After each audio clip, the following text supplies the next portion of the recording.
I believe the essence, actually, of what God was really saying, I'm going to contemporize it to y'all.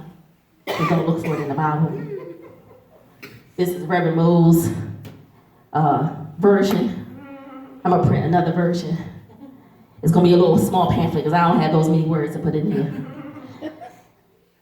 But I believe, in essence, Camara, of what God was saying is this. I want you to go where you've never gone before. You have a habit of going to a certain point and stopping. I want you to push your limits and go beyond that point. And not only do I want you to go beyond the point of where you normally would not go, but catch this, Tiana.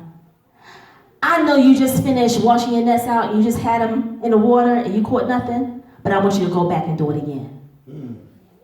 I want you to trust me enough to go back and do what you just did. Why is it?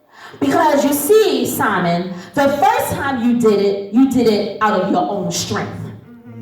The first time you did it out of what you knew to do.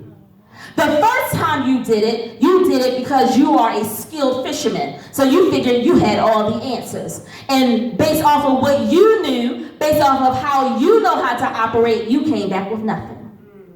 So now, what I need you to do is go back. So in other words, church, what he's saying is, I need you to go back to the place that looked impossible so I can show you what's possible when you're with me. I need you to go back to the place where you try to do it by yourself, because now you're not by yourself. You're taking me with you. I need you to go back to that place where you felt like nothing was happening for you, so I can show you all things are possible with them who believe in Christ. I need to know, is there anybody in here that can trust God enough to go back to the impossible, to know that with God all things are possible?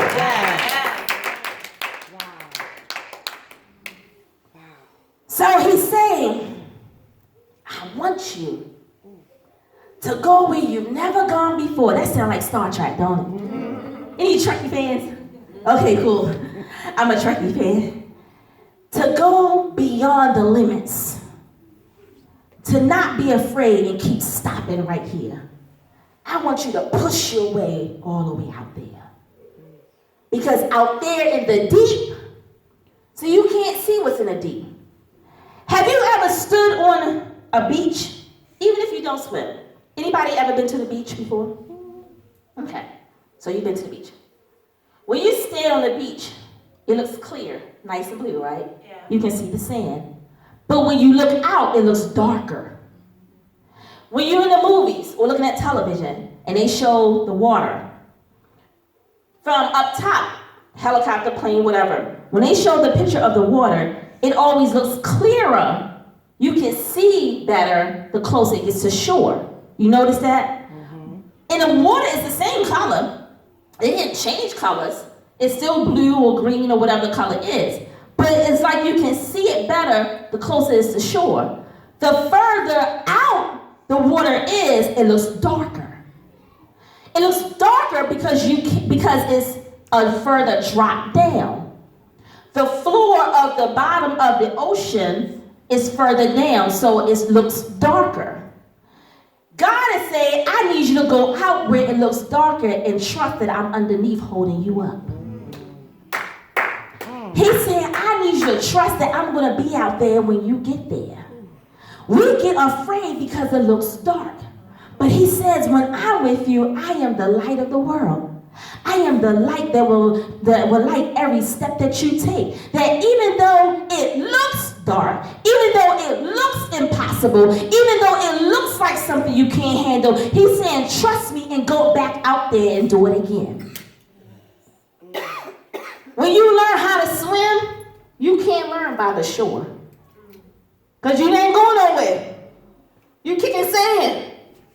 The only way you can learn how to swim is to go into the deep. Now, I ain't saying go in 20 feet. Because I ain't jumping in to get you now. I throw a life jacket out there. Now, I ain't saying go out to 20 feet.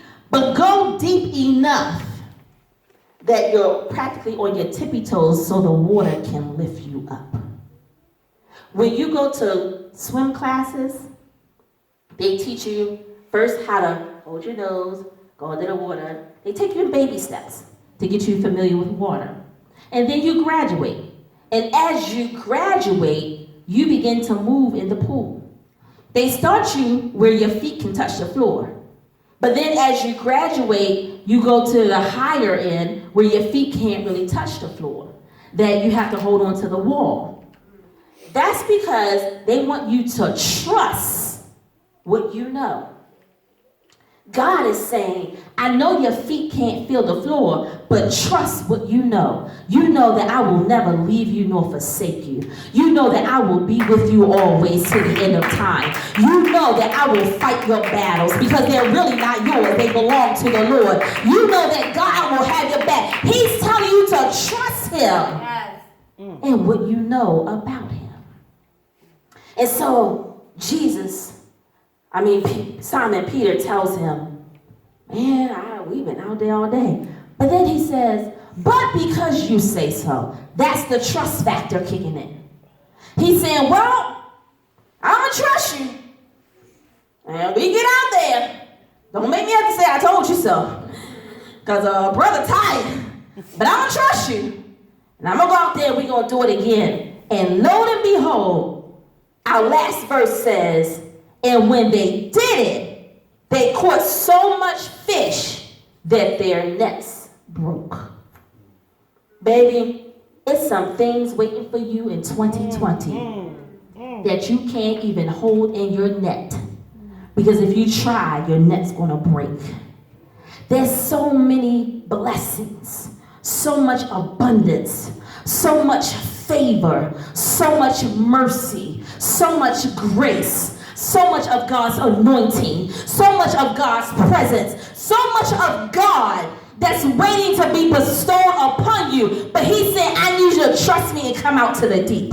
I need you to trust me and come on where I am. I need you to trust me and come on where I guide you. I need you to trust me and follow where I ask you to follow. I need you to trust me even when you can't see me. I just need you to trust my voice.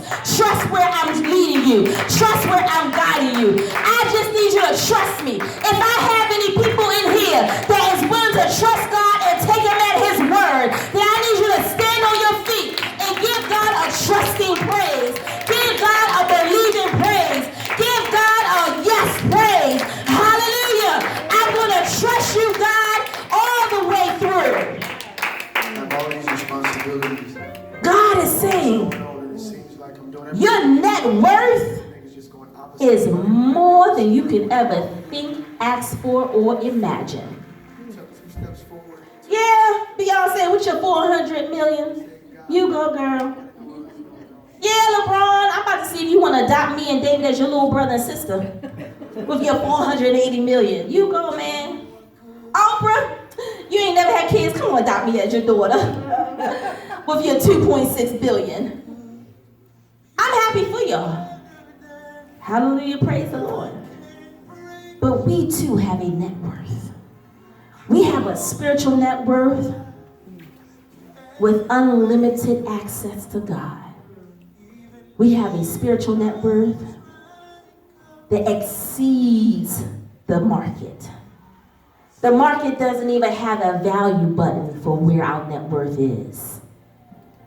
I'm here to tell you that everything that the devil has been whispering in your ear about who you are has been a lie. He's been trying to kill your self-esteem. He's a liar. He's been trying to kill your self-worth. He's a liar. He's been trying to tell you, oh, it ain't worth doing, it's not worth having, it's not worth trying. He's a liar. He's been trying to convince you to give up. He's a liar. He's been trying to convince you to throw in the towel. He's a liar. He's been trying to convince you to just walk away from it. He's a liar. The reason why that Negro wants you to walk away is because he don't want you to get the abundant blessings that's waiting for you at the end. But I'm here to determine that you will get everything that God has for you and then some, because your net worth has has so much value in it. Baby, you're worth so much that God sent his only son to die for you. You got that?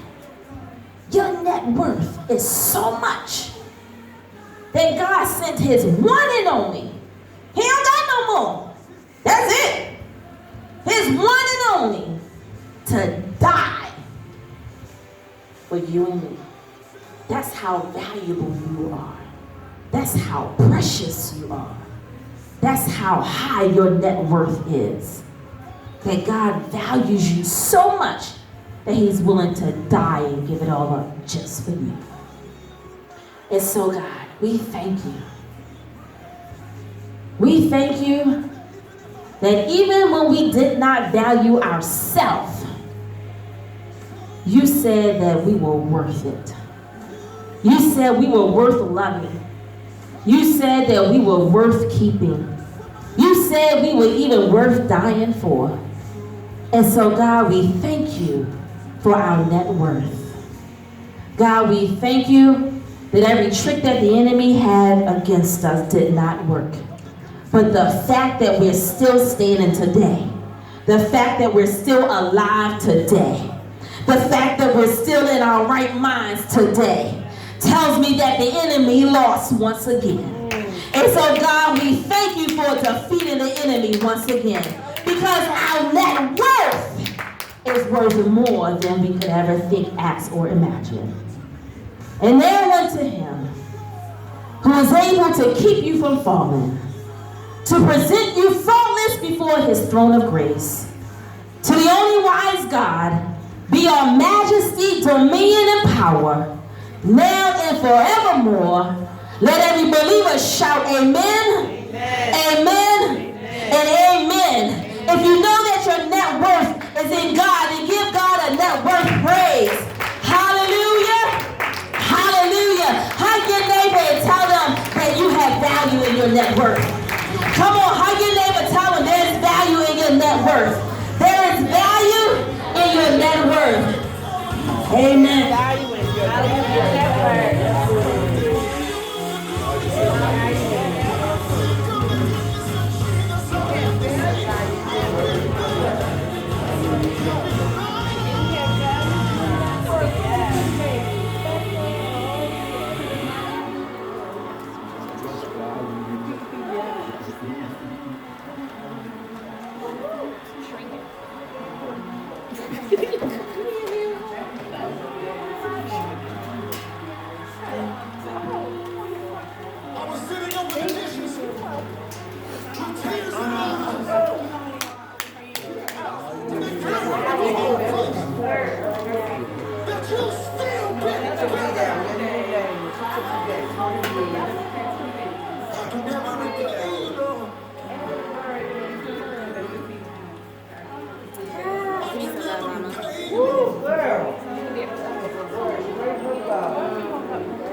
I know that's right. I know that's right. All right now. Yes, yes. I heard about the two of you this morning.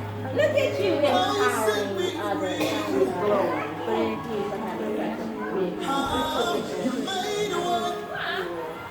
She got a glow about her.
Come here, Mike 23rd. You know. This song says God's mercy.